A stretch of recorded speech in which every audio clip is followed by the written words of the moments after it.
All right, we're gonna cover Ace today. So there's a few things you need to know before you start using Ace, which is basically this entire weapon is based on timing. So if you're running on like 300 ping, just don't bother, bro. I'm telling you, just don't bother, because Ace as a weapon is probably the only weapon in the game that relies solely on timing and nothing else. So let me just explain what Ace does. It's a activatable weapon, and it's not like it activates when you jump fully. You have to charge your spike. So when you charge your spike to full, it gives you this hang time and this sort of effect. So you can kind of understand where the timing factor comes in. I'm gonna mute my game really quickly because it's very, very loud. Ace is a unique, and it is very unique. Flashback. You don't know what Formless is? Basically, it is a unique weapon that is very unique. Okay. Ace is a unique, but it is a very unique indeed. So yeah, it is a unique weapon, so it is pretty hard to get, but we're not talking about rarity, we're talking about how to use the weapon. So like I said, it gives you hang time, and the second you see these effects pop up, it kind of powers up your spike. So send me a medium. So although that was a horrible set, you kind of see what I mean. As soon as the effect pops, you kind of get a power boost. So there can be times when you pop your ace and you're hanging midair, like you're not actually gonna be able to pop your power because you're doing it too early. So send me a medium, send me a medium. So you see how even though I was in the air, it didn't pop the power buff from ace. So timing really does matter, and you kind of have to base it off your setter's call. So this weapon relies on two things entirely. One is timing, and the other is your setter. So if your setter is shit, you're not doing anything. Like, look at my setter right now. Send me a medium. Nobody sets a medium, so I don't know how to set a medium. Oh my god. What the fuck? So this is what I mean by if your setter is shit, you're kind of just wasting a slot. So make sure you're actually aware of who you're playing with. But let's get into the guide, like how to actually use it. So like I said, you can use this basically anywhere you want. You can use it on outside, you can use it on middle, you can also use it on oppo. I personally use it on outside and middle because it's fun, and I find the weapon fun. And if you think you're better on outside, then you play outside. If you think you're better on oppo, you play oppo. So it's all up to preference, and it's all up to what you want to run. So I'm running powerful with ace, but most people want to run boom jump sometimes with like a shorter height, so they can get hang time and they can kind of go over the blocker. But the thing about ace is that your hang time is based on when you jump. So if I were to jump late and then charge my spike a little later than that, it looks something like this. So I'd be all the way down here. But if I were to peak it as much as possible, this is my peak. But if you're running boom jump and like 5'3", 5'5", and then ace, you'd probably peak above the ant. Somewhere like way above this, because you're jumping way higher. And the more hang time you have, the shorter you are, the more hang time you have, and that leads to different timings. That's basically why a lot of people use ace with short heights, because they like the bean top. But one essential thing you need to know about ace when you're spiking is that it increases your hitbox vertically and horizontally. So the one thing you have to keep in mind before you spike is you kind of have to spike early. I'm on 150 ping right now, or like 130 ping, because I'm in Japan servers. And that's also the ping that most of you guys play on, so... Konnichiwa. Okay, bro. This sort of ping is also what a lot of people play on, so this is a good example of how to use it. So you kind of have to swing as early as possible. There's a certain window to it, so if you sense me to... You can see I, swung way earlier than the ball actually came to me. I'm setting it perfectly for ace. So you can see how I'm swinging way earlier, and it's actually reaching. So based on your ping, you kind of have to adjust your timing. But horizontally, so okay, send me a V double. Let's say I jump here. My hitbox still reaches way in front of me because of ace. So if I jump here and he sets me there, I can't reach that because the backwards hitbox isn't that well, but it's not in my left or in front of me, left, right, and front. It doesn't increase your backwards hitbox, just remember that. So send me a bit delay again. So if I jump here, okay, bro. Okay, I think that's a little high. So you see how usually you probably wouldn't reach that, but with ace you can reach it. You're supposed to swing a bit earlier, but I'm not used to this ping, so that's on me. The thing with ace, I learned this the hard way. Don't use left hand. Okay, yeah, so I'm not too sure what the thing is with the left hand. What's up? Is there like a bug? You remember that shit at Torizawa video? The way I couldn't hit ace was because of the fucking left hand. Was it a bug? Oh, okay, so... Yes. So just to make sure you're not, what's it called? Missing your missing your spikes with ace, make sure your animation's set on right hand because I think there's a bug with left hand. So I'm gonna try it out right now. Send me a sprint. Is it my timing? I mean, it seems fine to me. Did it fix it? Yeah, it seems just fine to me. Oh, mine was bugged. And most Yeah, ace no, users he's say just it's don't coping. use He's that. just coping. No, it's like most ace users don't use slash. That's a lie. But yeah, no, I mean, it's up to preference. I don't think there's a left-hand bug, but in case there is, I suggest using right. That's why I switched to right as well, because I heard about the bug. So I used to use left back then. But anyways, timing is a very big thing. All right, so the best way to discern when you're going to time it is when the ball is, like, depending on the distance with the ball and the setter and you, it's a lot of factors that you have to take in. So let's say I were to, okay, I'm going to give you an off receive over here. Okay, it's a semi-medium. So if I were to jump at the normal time as he sets a medium, you see how I can probably not reach, actually semi-sprint, not a medium, semi-sprint. Let's say the receive's here and I jump for a normal sprint. I'm probably not reaching that. So you have to look at when the ball is dropping on the setter based on the call you have to jump. So let's say he sets me an outside quick with an off receive, right?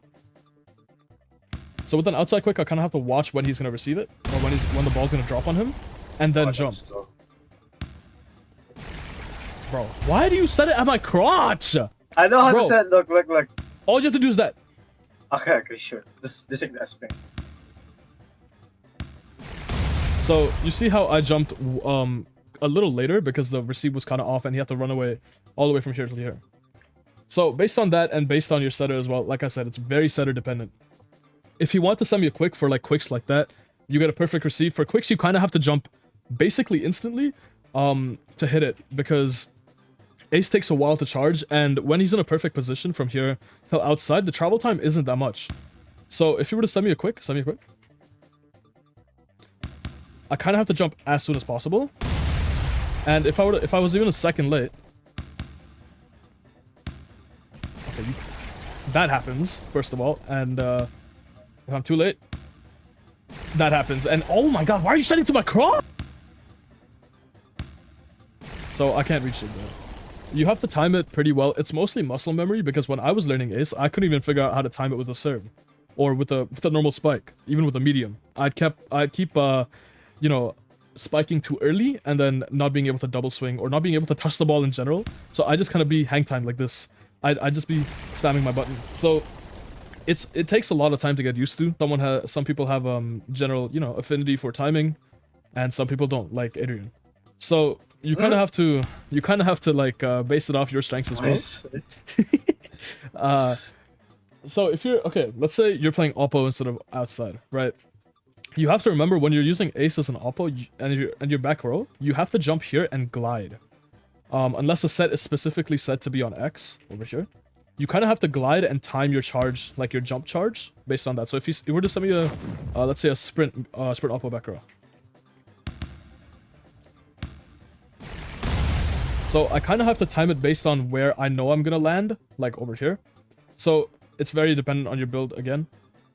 And if I knew that the set was kind of off, I would just like go like this, and I would probably release here, around here. Let's say the set is too far forward, I'd release around here and try to hit it, even though I probably wouldn't be able to get it to a perfect spot. So try setting me a sprint again. I jumped too early, but I can't reach that, and that's probably a line fault. Yeah, it is. Go again. So yeah, I'm on high ping, so it looks like I was late, but I wasn't. So you have to base it off how far you might travel and how far the set is. Now, the other thing, when you're actually spiking it, the one main advantage of ace is that you have a lot of hang time. So you can use this to open up spaces that usually wouldn't be open. So something like bottom right, or I mean, sorry, top right. So outside longs over here. And you can also aim right below the blocker over here. Because usually what happens is that the middle blocker jumps for you, and he ends up gliding downwards. What the fuck?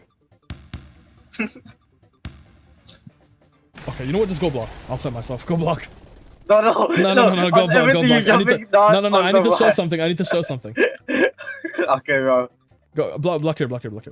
Okay, sure. I'm gonna set myself. I'm gonna try to set myself.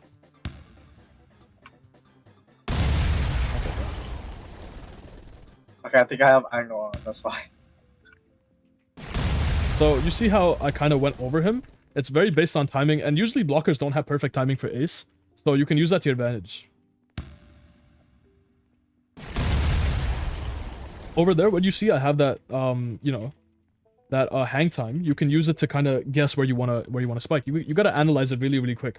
So what you can do as a blocker to counter ace is funnel their ace into a certain spot.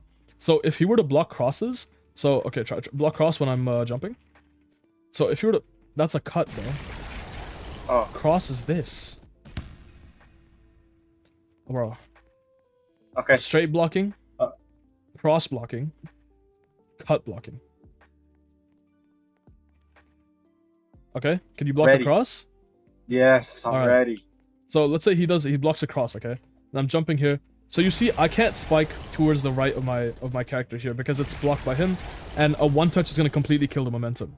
So you'd want to funnel the ace user into hitting a straight or hitting a slam, and your setter would cover the slam, and your libero or maybe your oppo would cover the straight here. There's a lot of ways to counter it, but there's also a lot of ways to get past it as an ace user. So you can go for a wipe. So if you block straights real quick, I'm gonna send myself. I mean, you can try doing stuff like that, where it kind of it kind of lands off the block and it blocks out from the side, like that, but actually goes out. I wouldn't recommend it. It's not good. So don't do that. But And most blockers don't block shit. yeah, Not and the gonna lie. other way to do it is if you want to be a real prick with ace, is that. So that's also one way to do it. But again, I wouldn't You can recommend also it. double swing. You can also double swing with ace. You can also double Shit. swing, yeah. So let me see if I can show it on this ping. Let's say I swing once and then I tap again over there. What? Yeah. It's I'm really shit at it. Let me try again. Wait. You swing and then yeah, no, I'm just really horrible at it. Let me try again. Like that. But again, I don't really recommend it because it's really hard to time for me personally. And you can also kind of change up your hang time. So, for example, like this, if I were to set myself again. This is peak, right? If I were to make it a bit less than peak and try to go for a wipe. Like that. But that happens a lot. So you can do that. But that's also a very, very rare situation that you don't really want to go for most of the time. But the bottom line of ace is that your sets matter a lot, so based on what your setter wants to do, he can give you curtains, he can give you out stacks, or oppo stacks, or whatever the fuck, B double, V double. Go check out my setter call video for that one, because that'll help you understand setter calls a bit better. Ace is entirely dependent on timing and your setter. Spiking in general is a pretty easy concept when you have that much hang time, and it kind of gives you so much time to think. Where when you're using a taller build, let's say with boom jump and powerful, like a general build, you don't have that much hang time. The whole point of using ace is that you get that hang time and you get the decision making. So You can I also, mean, like, with ace you also like float like a little bit. Like that's one thing. you float? Yeah, hang time. Yeah. No, like move upward. Look. Yeah. Oh yeah. Use Yeah. ace. Yeah. You go a little higher than usual. So that's also again related to hang time and your timing in general. So if I were to pop it here, I'm not gonna float up. But if you pop it mid momentum as you're using it, it takes you higher. Because you're not popping it at your peak. You're popping it as you reach your peak. So if I were to pop it like this, I won't go too high. A little later than usual. So on my peak, I'm not moving up here. So you see how I'm not moving up here. Like very barely. But if I pop it as I'm going up, I will constantly move up. So very based on timing, like I said. But make sure you get your spike timing down. Make sure you understand where to jump. Read the shadow. The best way of learning how to use ace is reading the shadow. So as it's about to drop, you want to hit it, or you want to pop your ace. So as it's about to drop. Okay, bro. Let me set myself a high. So highs are usually pretty hard to time with ace. But if you see as it's about to reach its peak, if you jump with the same timing as the ball's dropping, so come here, send me a sprint. With sprints, the timing's different. You kind of have to just get used to your setter's calls and the speed of the set, and you do it based on muscle memory. You also have to look at the distance between the setter and you. So if the setter was send me from here, send me a sprint from here where I'm standing. Here. So I'm gonna have to jump a little earlier than usual. But if you were to set me from here, so I'm gonna give you an off receive, like a really far receive. This time you a medium from there, or like a sprint from there. I'll probably have to jump a little later. So you see how I'm jumping a little later, and I can still hit it. That's like basically how you use ace in general. It's very based on muscle memory, and it's also very based on what your setter's doing. So if your setter's shit and you're just trying to steal and you're trying to ape like a bomb, then timing is all that matters.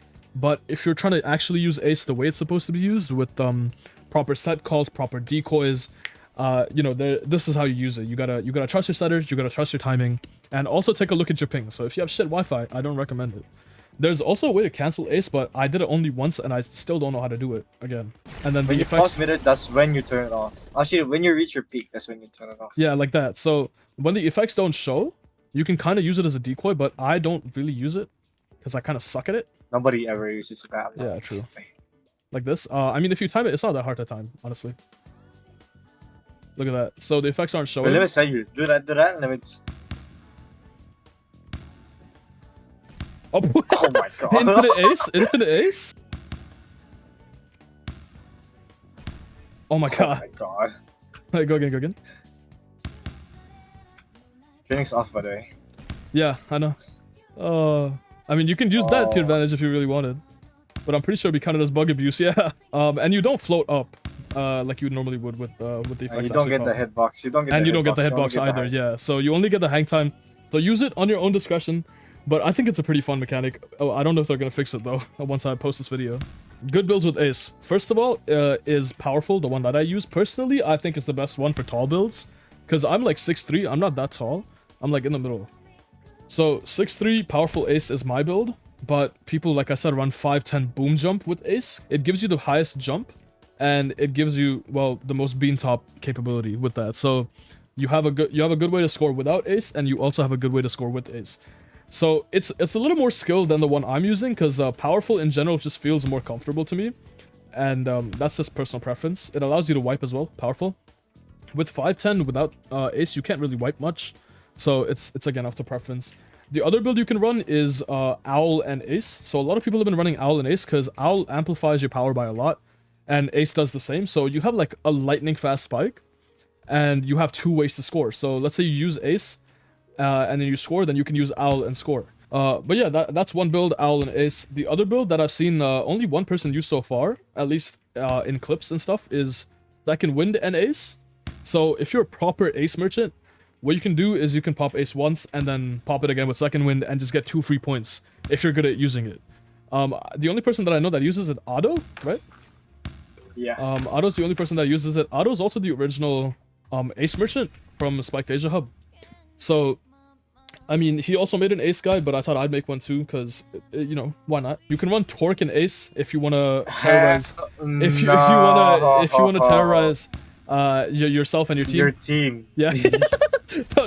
don't run Torque and Ace. I don't recommend it whatsoever. Personally, the top 3 builds I think are Boom Jump Ace, Powerful Ace, and then probably like Owl Ace. That's like Second Wind. Second Wind. Okay, Second Wind over Owl probably then, yeah. Those are, you know, the 3 builds that I think you should run if you're gonna end up going Ace, with whatever height you prefer and whatever you're best with spiking at. That's all for today's video. I hope you guys enjoyed. And I know this was a bit dragged out, but there's not much I can really say for Ace. A lot of people asked me for an Ace guide, so I thought I'd do one. But my personal opinion and input on this is that it's really not much of a weapon you can learn except by playing it, you know? Like, you kind of just have to mess around. You have to experiment around based on your ping, based on your timing. It's very, very preference-based. So, yeah, that's really all. I know I haven't posted much. I won't be posting much for the next few weeks, maybe, because I'm working on a big project for YouTube. But yeah, I hope you guys enjoyed the video. If you guys have any more feedback, please do let me know. You can always come to my Discord. You can always comment down below. Make sure you like and subscribe. And I will see you in the next one. Bye-bye.